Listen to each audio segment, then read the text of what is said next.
Sebenarnya kalau ngomongin soal setiap anak adalah bintang, itu hak anak nggak sih? Semua anak bintang atau semua anak cerdas, anak hebat itu mulai dari rumah.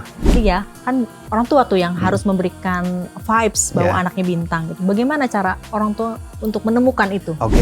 Sebenarnya kalau dari ngomong kecerdasan anak tuh ada apa aja sih macam-macamnya itu tipe-tipenya? Jangan ukur kecerdasan atau melabel anak itu pintar dari hasil tes.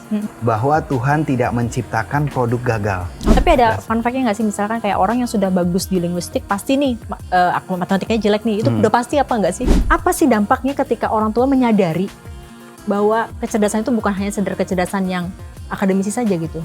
Untuk anak tuh apa dampaknya? Tapi itu tugas orang tua itu untuk memunculkannya. Tidak mungkin simsalabim dia jadi hebat.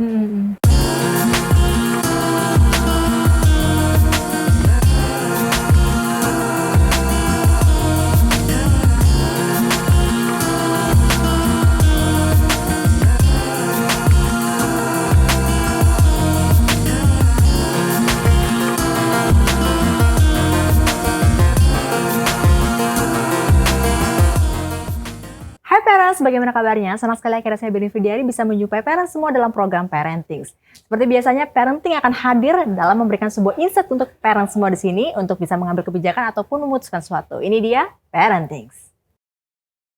Oke parents, episode kali ini kita akan ngebahas terkait dengan bagaimana sih memaknai bahwa setiap anak adalah bintang. Karena di bulan Juli ini ada hari yang spesial, itu adalah Hari Anak, di mana sebenarnya Hari Anak itu ada untuk bisa menghargai hak-hak anak. Nah, telah hadir di studio kita Mr. Zain. Hai, Halo, selamat pagi. Bagaimana kabarnya? Very good, thank you. Mas Zain, Mr. Zain ini adalah praktisi pendidikan yang juga banyak banget berkecimpung di dunia parenting, pendidikan anak, bahasa juga.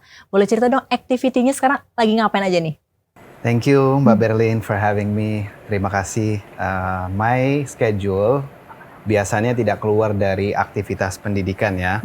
Kalau tidak di sekolah, di parenting seperti ini, di acara-acara penerimaan siswa baru di sekolah.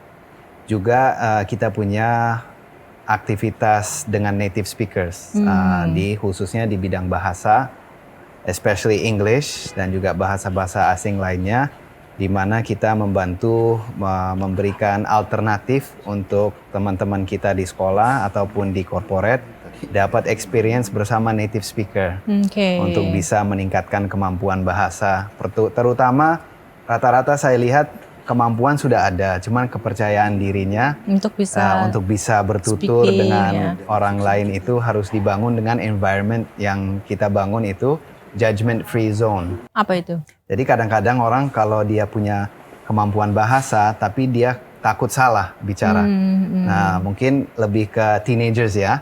Kalau dia bicara, dia salah ngomong atau pronunciation-nya kurang, takut diketawain temennya.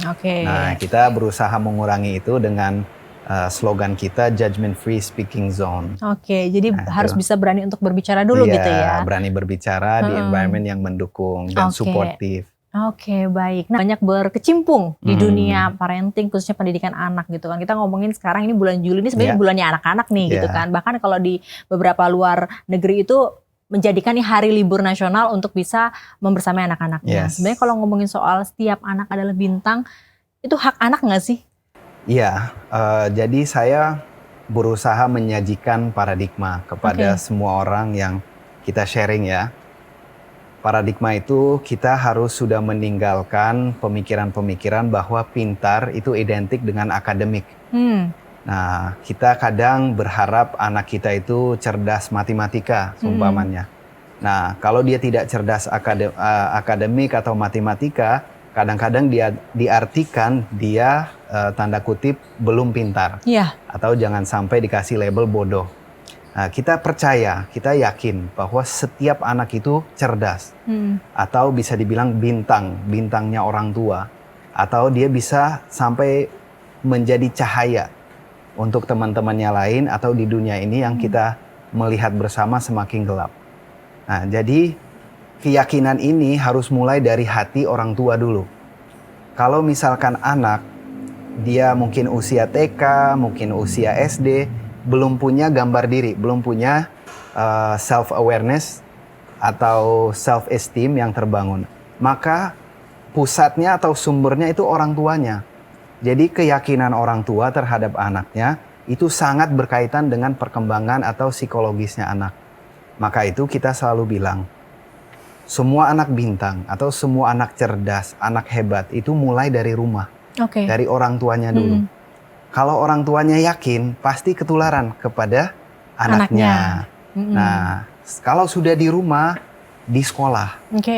Kan rumah sekolah pertama, ibu guru pertama. Di sekolah itu kan jargonnya di mana-mana, sekolah itu rumah kedua. Tapi apa betul? Bisa menjadi rumah kedua untuk anak-anak gitu ya? Itu jangan-jangan hanya sebuah spanduk di depan sekolah. Nah, maka itu harus betul-betul keyakinan dari rumah kedua itu di sekolah, guru-gurunya yakin.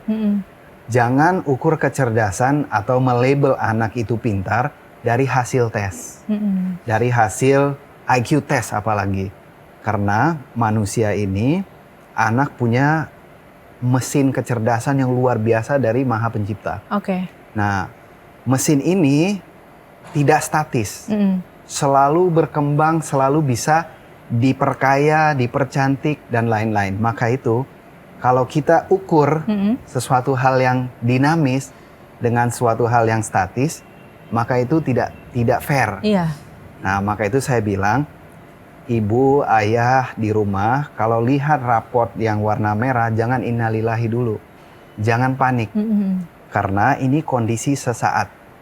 Nah, itu paradigma atau pemikiran yang kita sajikan, bahwa kondisi sesaat ini jangan divonis seumur hidup. Nah, mungkin ada satu kondisi di mana dia mungkin lagi dalam kondisi yang tidak oke badannya, atau mungkin dalam kondisi yang memang gugup seperti itu, ada faktor-faktor ya.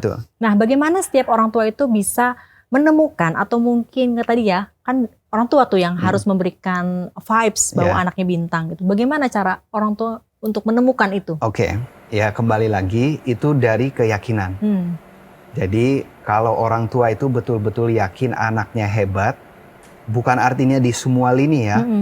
Setiap anak kan punya potensi masing-masing, punya bakat dan minat masing-masing. Tidak unik, every child is unique. Tidak bisa disamaratakan. Nah, pemikiran ini mulai dari orang tua, bahwa dia yakin saya dikaruniai buah hati, dan saya yakin di dalam buah hati ini ada bintang yang harus bisa bercahaya atau bisa bersinar. Tapi itu tugas orang tua itu untuk memunculkannya.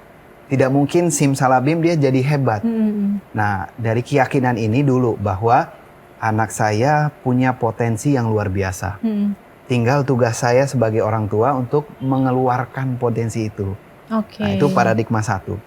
Kedua, saya yakin bahwa Tuhan tidak menciptakan produk gagal. Nah, ini paradigma dulu dibangun.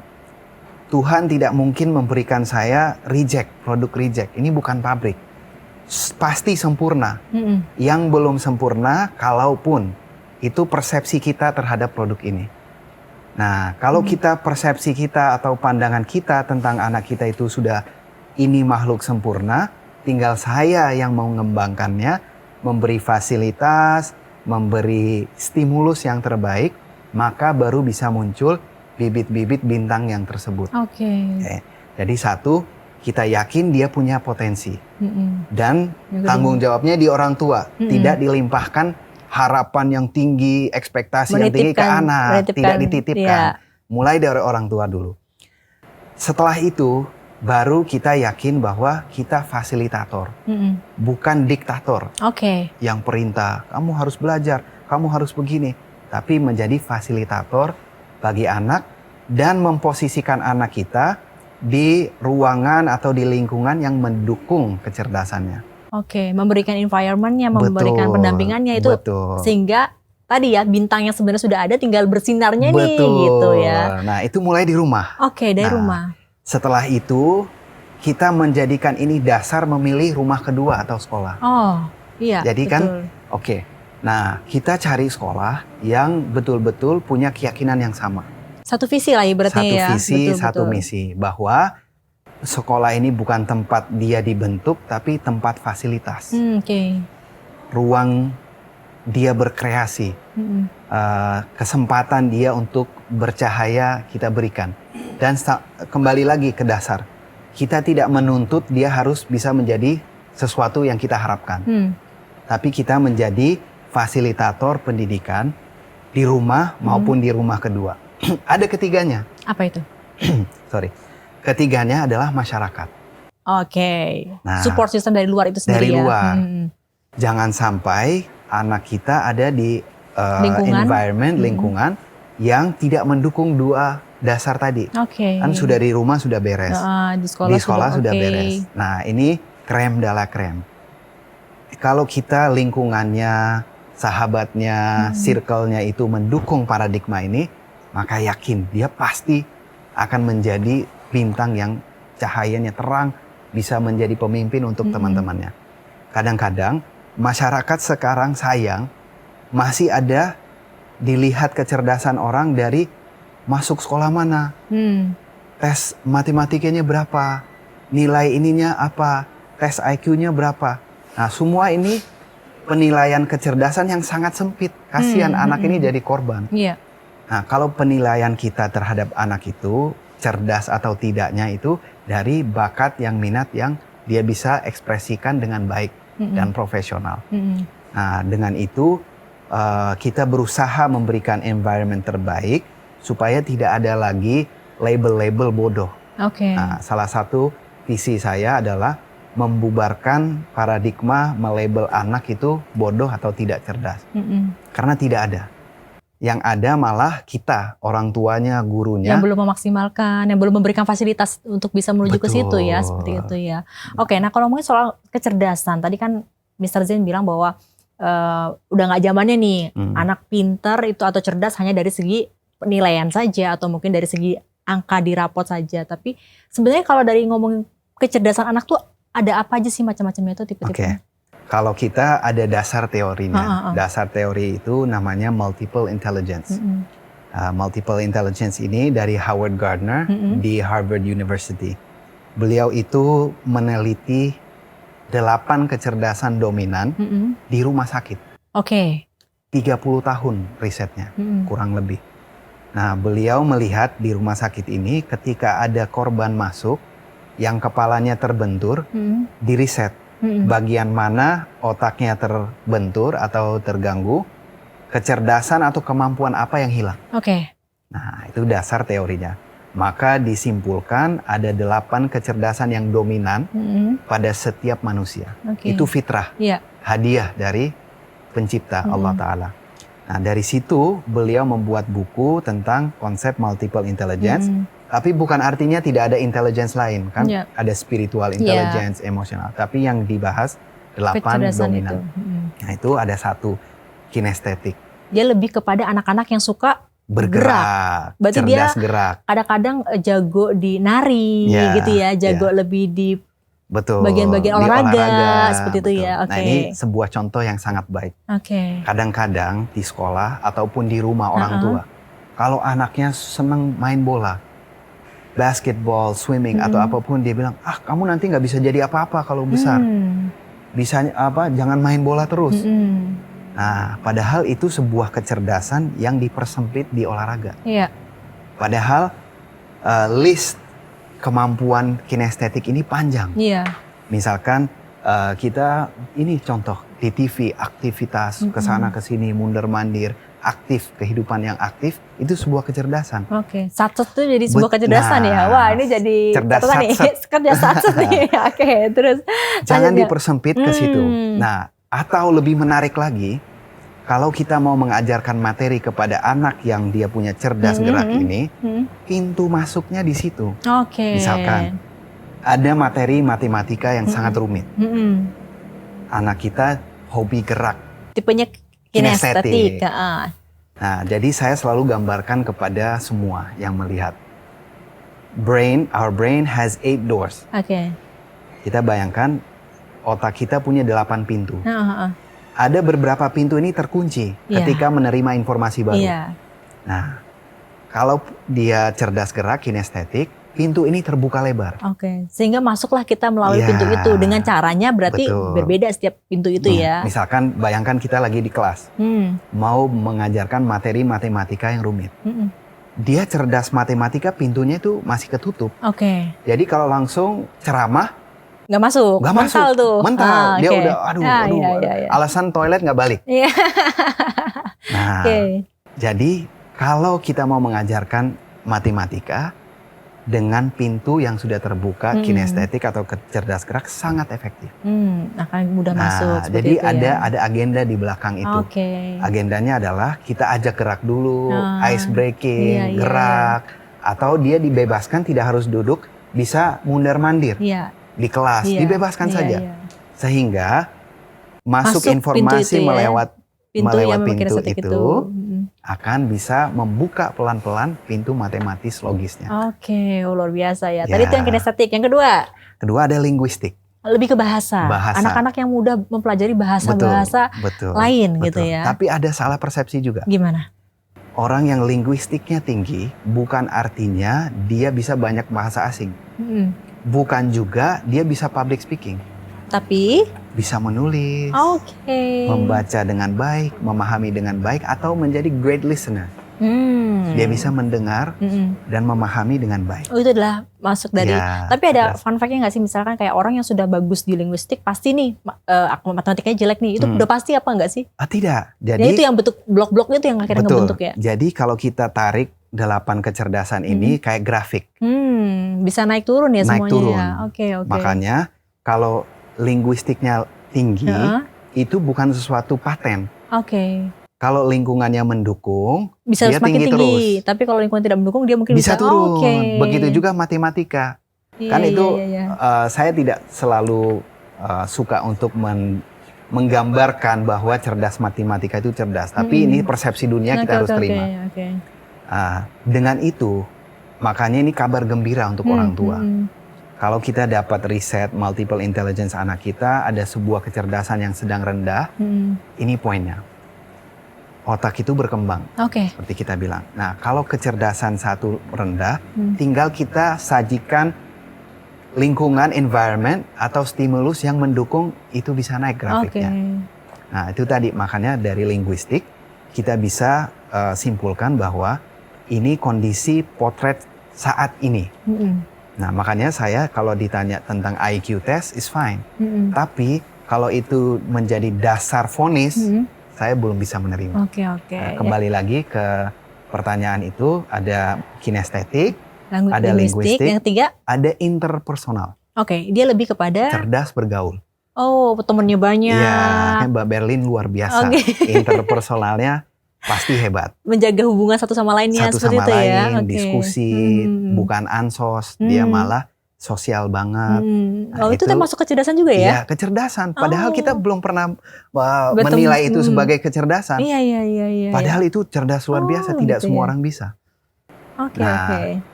Ada lawannya, namanya intrapersonal, cerdas diri.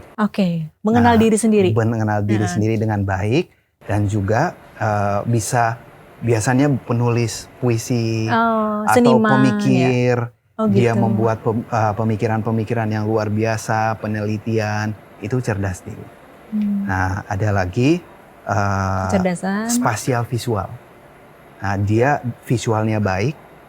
Misalkan kita dari Metro TV kemana sekali pakai Google Maps, setelah itu tidak perlu pakai lagi. Itu sudah menghafal lingkungan. Itu apa sih spasial visual. Dan itu juga kemampuan untuk menggambar, membuat seni. Lebih ke arsitek gitu ya modelannya. Betul, gitu ya. Artistik, semua yang berhubungan dengan gambar. Itu luar biasa. Bisa dibilang cerdas gambar juga.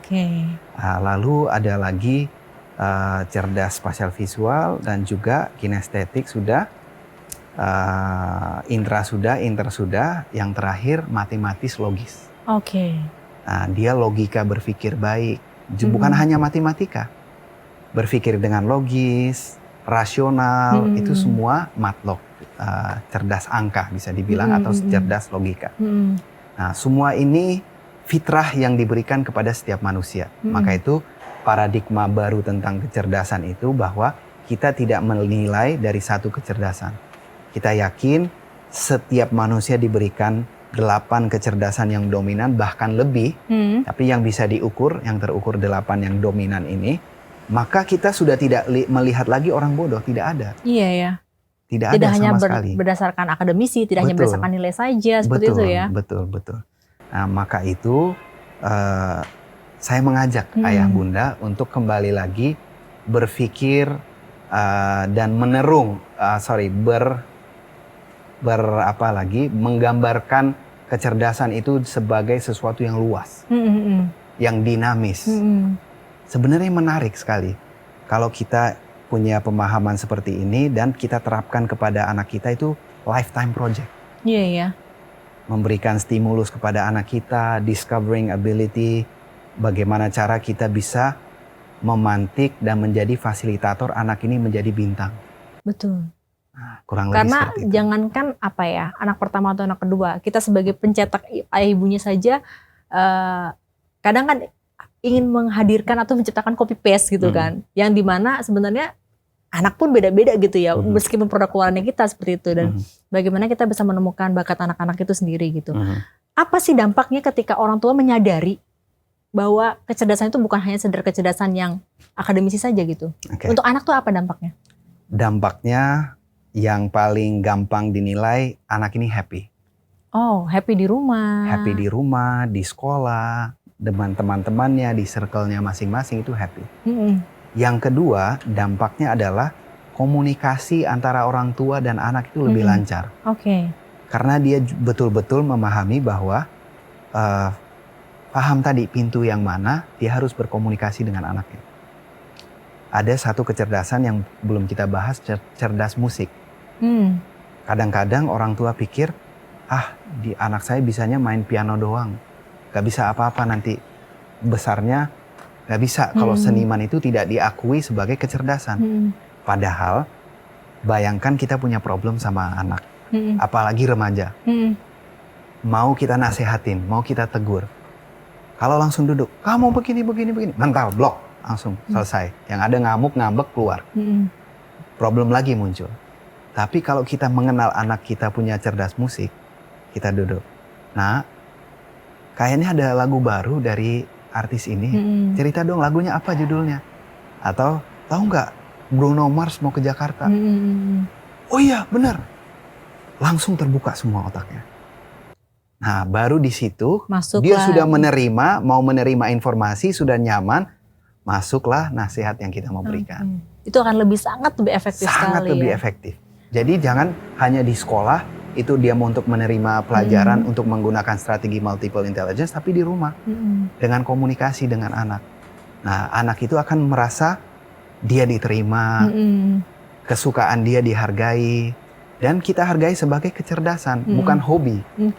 Nah, dan itu bisa berkembang. Dan kadang orang pikir cerdas musik itu bisa main alat musik atau bisa bernyanyi, tidak tentu. Tapi respon dia terhadap suara itu luar biasa. Misalkan dia mau belajar sesuatu, harus dengerin musik sambil dengerin musik. Ada tipe-tipe anak yang seperti itu gitu ya. Sehingga lebih efektif dia belajar. Nah, hal-hal seperti ini sangat menarik untuk kita coba kita praktekkan di rumah dengan anak sendiri dulu. Apalagi kita menemukan sekolah yang percaya terhadap konsep ini. Maka kalau ditanya, resikonya atau dampaknya adalah relationship dengan anak sangat lancar. Relationship antara guru dan siswa sangat lancar. Relationship circle atau teman-teman lingkungan lancar. Nah, kalau kita merasa diterima di sebuah lingkungan, maka kemungkinan kita berkembang dengan cepat baik. Kalau kita merasa asing, merasa tidak dimengerti, merasa galau, udah kecerdasan itu makin tertutup, makin merendah semuanya. Padahal tadinya sebenarnya tadi ya Mas bilang grafik itu bisa tinggi, namun ketika environment yang tidak mendukung, menurun bahkan mungkin bisa hilang ya. Dan itu label itu akan muncul seperti itu ya. Nah tadi ketika para orang tua atau parents sendiri itu harus benar-benar mengetahui nih, celah anak saya masuknya di mana nih ketika ada problem ataupun ada masalah bagi anak itu sendiri bisa masuknya lebih enak. Itu berarti bisa terlihat dari kehidupan mereka sehari-hari. Melihat ini tidak perlu tes, alat itu perlu ukur tes yang mahal, tidak perlu ke psikolog, hanya butuh kepekaan. Peka dan paham konsep. Oh jadi ini anak ini suka musik, anak ini bisa terlihat sehari-hari bisa terlihat di rumah.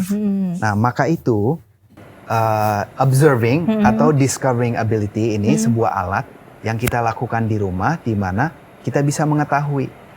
Jadi tidak mungkin ada orang tua yang memiliki anak dia tidak tahu karakternya. Iya.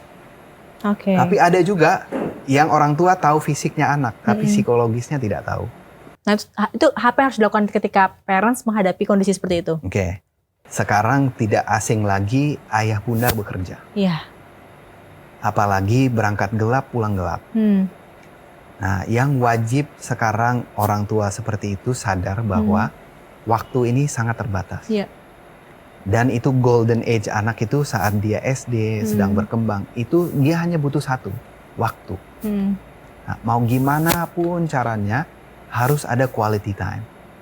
Waktunya sedikit tidak apa-apa, tapi yang penting quality time gitu ya. Quality time. Nah, itu salah satu solusi bagi orang tua yang mengenal fisiknya anak saya, tinggi badannya atau kurus badannya. Nah, harus kita mengenal karakter dan psikologisnya. Dengan itu, quality time bisa menjadi aktivitas discovering ability. Discovering ability itu adalah, nah yuk main monopoli yuk. Nah, main bersama gitu main ya. Bersama. Kita jalan-jalan yuk, berkuda yuk, berenang yuk. Nah, dengan ini kita lihat respon anak.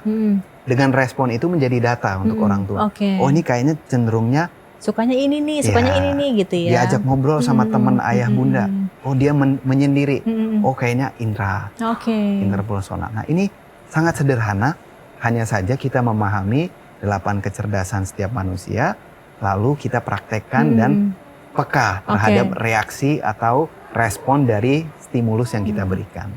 Nah, kalau ngomongin soal bulan Juli ini sebagai hari anak, sebenarnya apa yang biasanya didapati anak-anak yang istilahnya haknya belum terpenuhi itu? Biasanya hak anak ngapain aja tuh, Mister? Hak setiap anak untuk belajar itu sama. Demografisnya tidak menentukan. Ekonomi tidak menentukan. Ada lagi, kondisi fisik tidak menentukan, tidak merubah hak untuk belajar. Maupun dia punya kondisi brain, otak yang berbeda, itu tidak mengurangi hak belajarnya anak. Nah, jadi kadang-kadang di masyarakat kita punya persepsi tentang hak pendidikan. Kalau dia mungkin punya hambatan belajar, punya hambatan psikologis, berarti hak dia untuk belajar berkurang, tidak ada. Apalagi dari segi demografis atau ekonomi. Jadi kalau kita punya paradigma bahwa setiap anak punya hak belajar yang sama, maka itu tidak ada lagi perbeda-bedaan. Nah, dan itu wajib setiap orang tua dan masyarakat sadar bahwa tunaikan hak belajar anak apapun keadaan dan kondisinya. Kalau kita sudah menerima itu, kita sudah naik level. Nah, dari level selanjutnya menjadi fasilitator pendidikan. Nah, ada hal yang mungkin kontroversial. Sekolah hanya menerima anak yang tidak punya masalah. Baik masalah soft, non-akademis, masalah karakter, masalah pendidikan, atau masalah kecerdasan, maunya terimanya yang jadi-jadi aja. Nah, ini kan mengurangi hak akhirnya. Jadi kalau ada sekolah yang menerima anak berdasarkan hasil tes atau berdasarkan kemampuan belajar mengajarnya, ataupun yang lebih parah lagi, dia punya hambatan fisik. Nah, itu salah satu realisasi daripada menunaikan hak belajar itu. Nah, ini masih di Indonesia masih perjuangan, di mana sekolah tidak lagi membuat barrier atau membuat peraturan yang diskriminatif terhadap hak belajar. Nah, itu contoh. Kalau dia punya autisme, mohon maaf, kita tidak terima. Nah, berarti itu secara tidak langsung tidak memberikan hak belajar anak tersebut. Sendiri ya. Baik. Baik. Jadi memang benar-benar setiap anak walaupun keadaannya seperti apapun itu memiliki hak-hak. Nah, hak itu yang pada akhirnya menjadikan bulan Juli itu sebagai salah satu harinya itu adalah hari anak gitu kan. Dimana kita sebagai orang tua juga harus mengetahui bahwa setiap anak tuh bintang loh. Dan kita doang nih yang tinggal menerangi bintang itu seperti itu. Nah, mungkin dari sekian banyak tantangan working mom, setiap banyak tantangan masalah ekonomi atau masalah lainnya, kira-kira apa pesan untuk parents terkait dengan memaknai bahwa setiap anak adalah bintang, kita dikasih anak itu sesuai dengan kita, baik karakternya maupun apapun itu, sehingga kita bisa mengembangkan anak itu. Boleh nggak parents disampaikan kepada parents apa yang bisa disampaikan? Sekali lagi, saya sampaikan yang sama, tidak berubah. Keyakinan. Yakin dulu di dalam hati bahwa anak saya itu bintang. Kalau keyakinan itu sudah ada, baru kita bisa action. Tapi kalau masih ragu, kita selesaikan diri kita sendiri dulu, jangan fokus ke anak.